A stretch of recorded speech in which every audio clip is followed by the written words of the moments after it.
Méditons un instant sur la création d'Allah Tabaraka wa Ta'ala. Mon frère, ma sœur, imagine qu'un jour tu te retrouves face à un tableau magnifique. Tu t'arrêteras sûrement devant celui-ci, tu l'observeras, tu demanderas qui est-ce qui l'a dessiné. C'est sûr et certain, tu vas te dire qui est-ce qui l'a dessiné, ce magnifique tableau. Et tu t'en souviendras longtemps. S'il en est ainsi des tableaux qu'ont dessiné les êtres humains, qu'en est-il des magnifiques tableaux qu'Allah Tabaraka wa Ta'ala a créés et qu'il a disposés partout autour de nous? Pourquoi ne pas s'arrêter et méditer sur ces impressionnants tableaux qu'Allah Tabaraka wa Ta'ala a créés?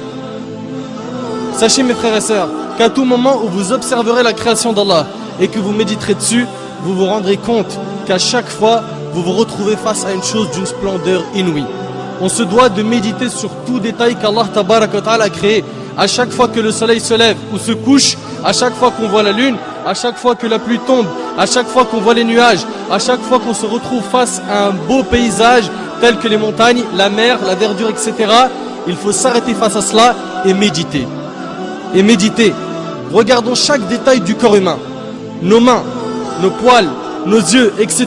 Et méditons. Chaque plante, chaque oiseau, chaque papillon, chaque feuille d'arbre. Méditons. On ne doit pas négliger cette grande adoration qu'est la méditation. À chaque fois que l'on observe une invention, on peut reconnaître les qualités de son auteur à travers les détails de cette invention. Par exemple, l'inventeur de l'ordinateur était sûrement quelqu'un de très intelligent. Les constructeurs des pyramides étaient sûrement des gens forts. L'auteur d'un joli tableau est sûrement un artiste très doué, etc. Qu'en est-il du créateur de cet univers? La première chose sur laquelle on doit méditer est la création de cet univers parfait par Allah Tabaraka wa Ta'ala qu'il a créé à partir du néant. Allah Tabaraka wa Ta'ala a dit dans Sourate Al-Baqarah, et médite un petit peu sur ce verset. Allah Azza wa Jalla a dit dans Sourate Al-Baqarah, Sourate 2, verset 117, Badi'us samawati wal-ard. Badi'us samawati wal-ard, qui signifie il est le créateur des cieux et de la terre à partir du néant. À partir du néant. Allah Azza wa Jal est le seul capable de créer à partir du néant. Il dit à la chose soit et elle devient. Soit et elle devient. Cela signifie que les cieux et la terre sont des chefs-d'œuvre qu'Allah Tabaraka wa Ta'ala a créés. Regardez subhanallah. Médite un peu sur cet univers. Regarde un petit peu. La lune tourne autour d'elle-même et tourne autour de la terre. La terre tourne elle aussi autour d'elle-même et tourne autour du soleil avec la lune. Toutes les autres planètes tournent autour du soleil et tournent aussi autour d'elles-mêmes. Et leurs satellites eux aussi tournent autour d'eux-mêmes. Et tout ce système solaire, comprenant le soleil, la terre, la lune, les planètes, les satellites, les étoiles, etc. Tout cela appartient à notre galaxie qui est la Voie lactée. Subhanallah, c'est quoi cette perfection? C'est quoi cette perfection? La méditation sur la création d'Allah Tabaraka wa Ta'ala va donc nous aider à laver nos cœurs. Si tu observes la mer par exemple, combien de gouttes d'eau y a-t-il dans ces mers et ces océans?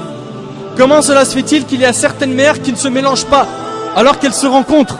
Comme dans le détroit Gibraltar. Comment cela se fait-il qu'elles ne se mélangent pas? Et pourquoi l'eau salée de cette mer qui s'évapore puis qui se transforme en nuage et nous parvient n'est-elle plus salée? L'eau de la pluie. Subhanallah, ça part d'une eau salée et ensuite c'est de l'eau qui n'est plus salée.